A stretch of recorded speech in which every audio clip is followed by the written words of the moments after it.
Hola, ¿cómo están? Comenzamos por la primer clase sobre obesidad. Soy la doctora Sánchez Calvin, médica especialista en nutrición. Lo primero que podemos hacer con la obesidad es darle una definición. Podemos decir que es una enfermedad multifactorial y multisistémica, caracterizada por el crecimiento anormal y desproporcionado de los depósitos de grasa corporal, en el que se desencadena un proceso inflamatorio crónico y sostenido que se asocia a múltiples comorbilidades. Esta inflamación que tenemos en el tejido adiposo, que podemos llamar adiposopatía y que incluso podría cambiar el nombre obesidad por adiposopatía, es la que nos va a definir lo que le sucede al cuerpo, exactamente a todo el cuerpo, porque la inflamación no se da solo en un territorio, dado que tenemos tejido adiposo en muchos lados del cuerpo, y aparte de eso, todo lo que tiene que ver e incluye la cascada inflamatoria, sabemos perfectamente que no va a ser en un solo lugar. También podríamos decir que es una enfermedad crónica pandémica, multifactorial y multisistémica, que se caracteriza por procesos fisiopatológicos que resultan de un aumento del tejido adiposo disfuncional. Claro que estamos hablando de una enfermedad pandémica y que seguimos haciendo una definición. ¿Qué tenemos que tener en claro y qué tenemos que saber y no nos lo tenemos que olvidar? Es que hablamos de una enfermedad y esta enfermedad no tiene una sola causa, sino que es multicausal, no tiene un solo sistema en donde ataca, sino que es multisistémica y es una patología crónica. ¿Y por qué dejé esta diapo en blanco? Porque en realidad la definición la vamos a crear con nuestro paciente, no solo con la definición científica, sino con la escucha activa de qué hay detrás de la obesidad. Nosotros recibimos al paciente y vemos muchas veces solo ese cuerpo que lleva a un estigma, ¿no?, de pensamiento muchas veces, ¿no? Este pensamiento que tenemos a veces antiguo de lo que estamos viendo es un paciente vago, sin fuerza de voluntad. A veces esta representación cambia cuando al que vemos es un niño y entonces tenemos un poco más de autocompasión, de compasión sería, tenemos un poco más de compasión, tenemos un poco más de escucha, un poco más de mira, sin buscar culpable, sino tratando de ayudar y acompañar. Pero debemos entender, perdón, que la obesidad lejos está de la elección que muchas veces quiere hacer nuestro paciente o de que no tiene fuerza de voluntad y come mucho y hace poco ejercicio, ¿no? ¿Qué hay detrás de la obesidad? Es lo que tenemos que pensar.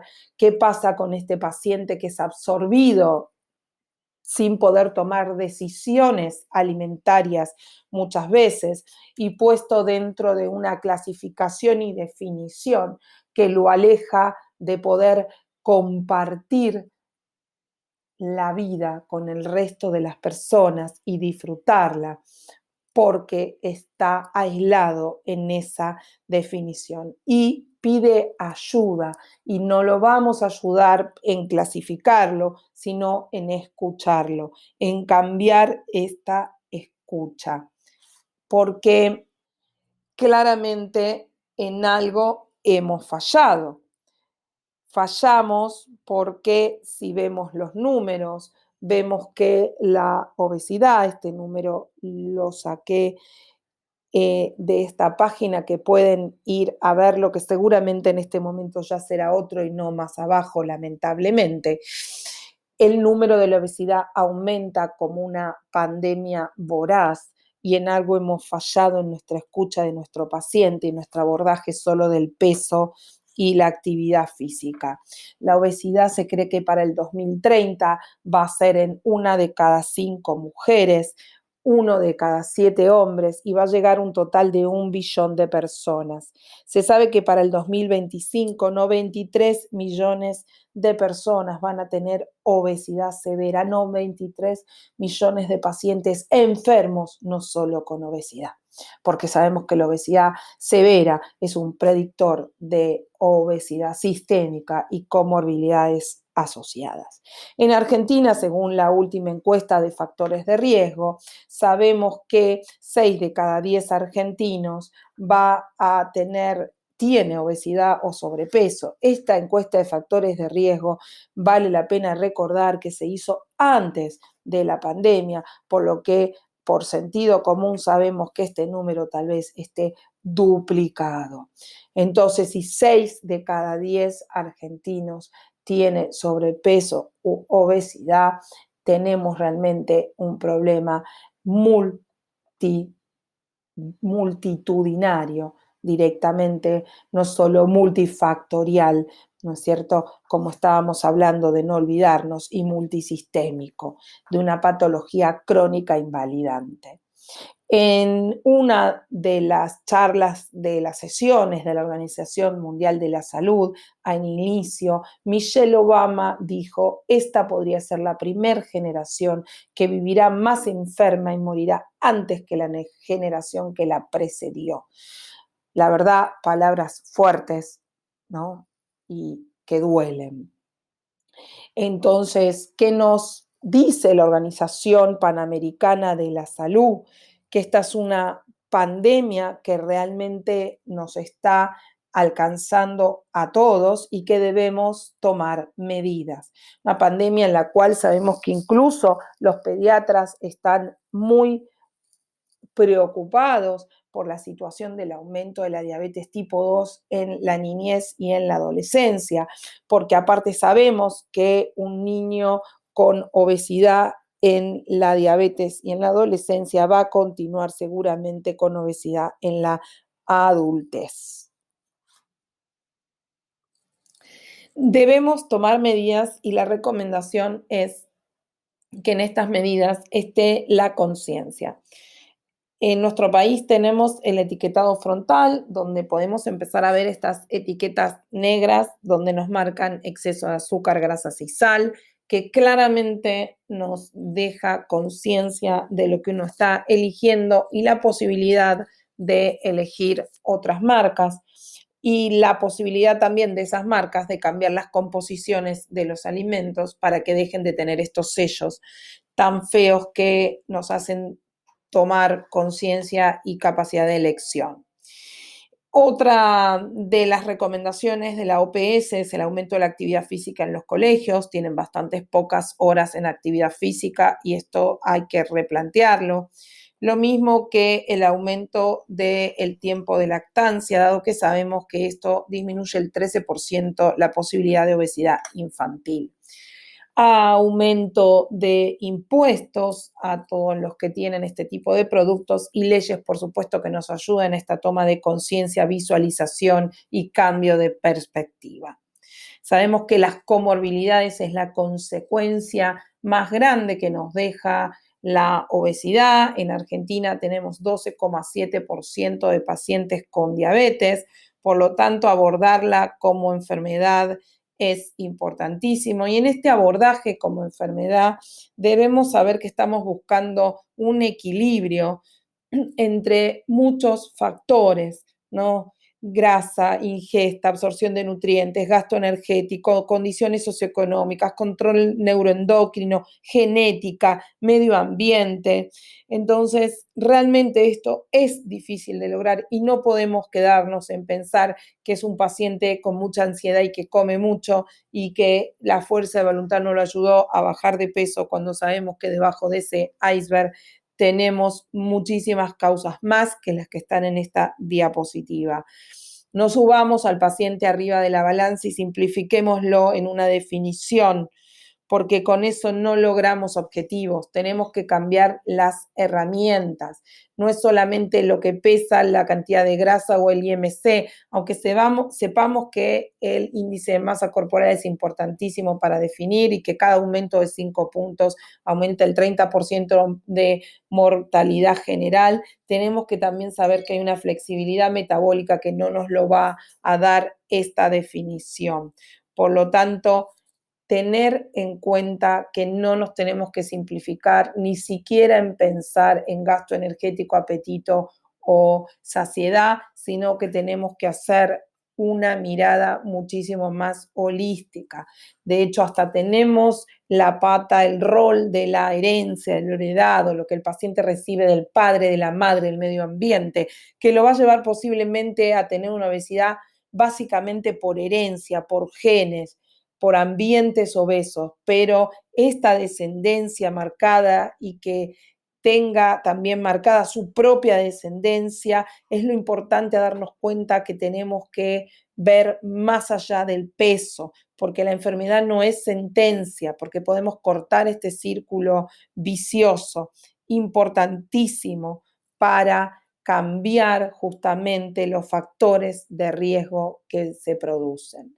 Nosotros podemos tomar no solo el índice de masa corporal, el perímetro abdominal, sino también sabemos que desde el 2020 tenemos el ABCD de la fisiopatología, donde estamos midiendo la clasificación según el IMC, también la complicación según la tiene el paciente y el grado de complicación y severidad de esta complicación nos va a dar otra mirada del paciente con complicaciones y severidad.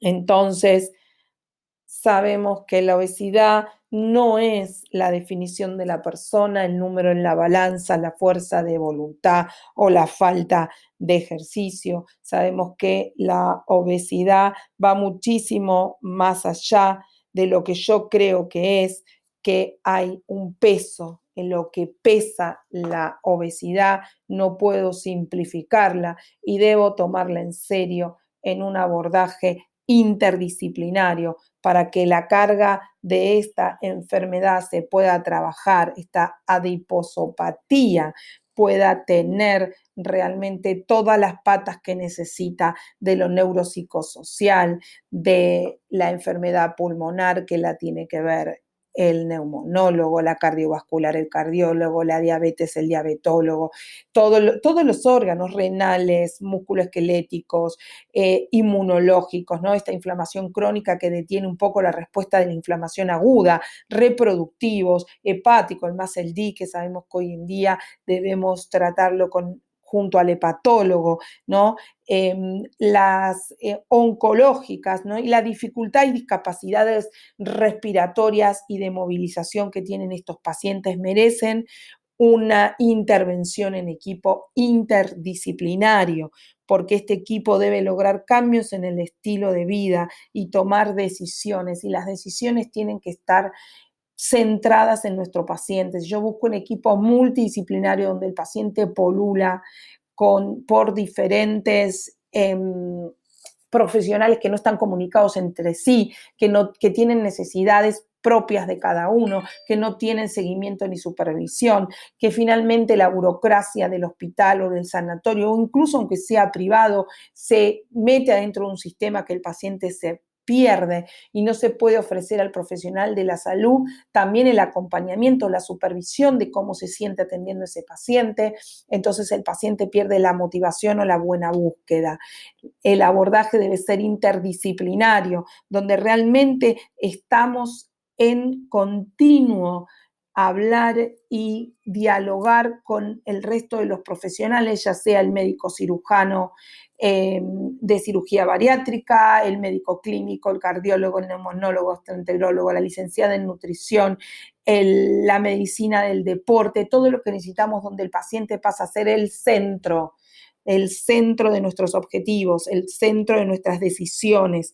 La obesidad es un desafío en el abordaje, por eso no debemos tomar medidas individuales. En este estudio podemos ver cómo, si aparte le sumamos la pata de la farmacoterapia, nuestro paciente va a tener todo lo necesario interdisciplinariamente para poder salir de este círculo vicioso que genera la obesidad. Si la simplificamos, nos vamos a olvidar y vamos a dudar que los fármacos están para ayudarnos, porque no tiene que ver con lo que el paciente pueda tomar como decisión, sino que, como vimos, es multicausal y multifactorial, y este paciente, aparte, con su carga genética que tiene la mayoría, es muy difícil que si no lo ayudamos con un fármaco, como ayudamos al paciente con hipertensión, como ayudamos al paciente con una patología hepática o neurológica, este paciente necesita también una pata de la farmacología para poder seguir transitando este camino y tener algo de éxito y de luz en el camino, porque el peso de la obesidad le pesa al paciente en cada índole de su vida. Por eso la medicina del estilo de vida nos habla de que tenemos que tener pensado en el manejo del estrés, los vínculos sociales, evitar los hábitos tóxicos, sumar la actividad física, tener un buen descanso y, por supuesto, una alimentación saludable. Pero para todo esto debemos gestionar el abordaje con herramientas diferentes a las que estamos acostumbrados en medicina, sino con herramientas realmente que se puedan trabajar interdisciplinariamente, que podamos hablar de un abordaje interdisciplinario y desde un abordaje en el cual hay una escucha activa del paciente y donde tenemos herramientas, ya sea del coaching, de medicina del estilo de vida, de psiconeuroinmunoendocrinología, que van más allá de aplicar solo la definición científica, sino de poder escuchar a nuestro paciente. Le debemos a nuestro paciente el aprendizaje de nuevas herramientas, de conocer lo que es una entrevista motivacional y poder acompañarlo de otra manera, ya que hemos fracasado con lo que hicimos hasta ahora y lo vemos en los números que les dije antes. Muchas gracias.